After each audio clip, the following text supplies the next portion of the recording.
Blessings, blessings, blessings. Welcome, my listener, to this amazing channel. My name is Sam King, and I present to you the audio version of the Bible as it is written. Kindly let us subscribe and share with our friends as we celebrate the good news of our Lord Jesus Christ. And today we will look into the book of 2 Chronicles, chapter number 23. And I read, in the 7th year, Jehoiada showed his strength.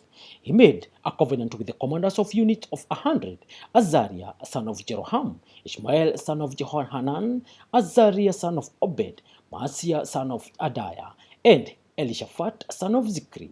They went throughout Judah and gathered the Levites and the heads of Israelite families from all the towns. When they came to Jerusalem, the whole assembly made a covenant with the king at the temple of God.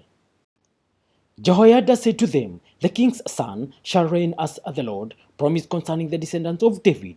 Now this is what you are to do. A third of you priests and Levites who are going on duty on the Sabbath are to keep watch at the doors. A third of you at the royal palace, and a third at the foundation gate, and all the others are to be in the courtyards of the temple of the Lord. No one is to enter the temple of the Lord except the priests and Levites on duty. They may enter because they are consecrated, but all the others are to observe the Lord's command not to enter. The Levites are to station themselves around the king, each with weapon in hand. Anyone who enters the temple is to be put to death. Stay close to the king wherever he goes." The Levites and all the men of Judah did just as Jehoiada the priest ordered.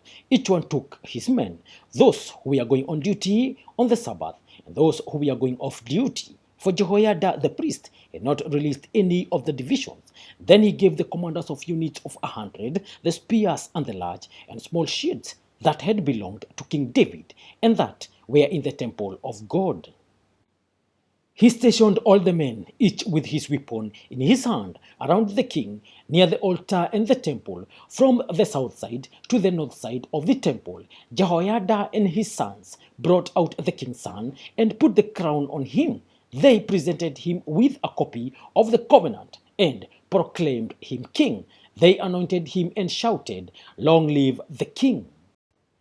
When Athaliah heard the noise of the people running and cheering the king, she went to them at the temple of the Lord. She looked, and there was the king, standing by his pillar at the entrance. The officers and the trumpeters were beside the king, and all the people of the land were rejoicing and blowing trumpets, and musicians with their instruments were leading the praises. Then Athaliah tore her robes and shouted, "Treason, treason!"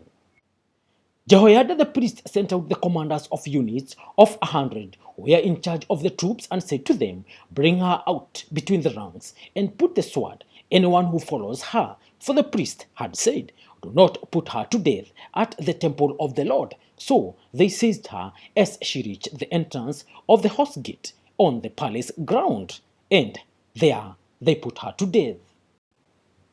Jehoiada then made a covenant that he, the people, and the king would be the Lord's people.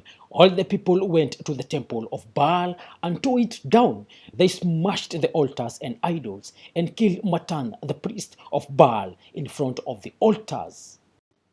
Then Jehoiada placed the oversight of the temple of the Lord in the hands of the Levitical priest, to whom David had made assignments in the temple to present the burnt offerings of the Lord as written in the law of Moses, with rejoicing and singing, as David had ordered. He also stationed gatekeepers at the gates of the Lord's temple, so that no one who was in any way unclean might enter. He took with him the commanders of hundreds, the nobles, the rulers of the people, and all the people of the land, and brought the king down from the temple of the Lord.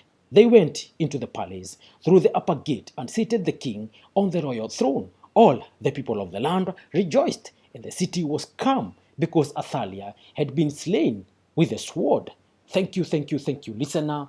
That marks the end of today's presentation. Kindly let us remember to subscribe. And as I sign out in style. Peace.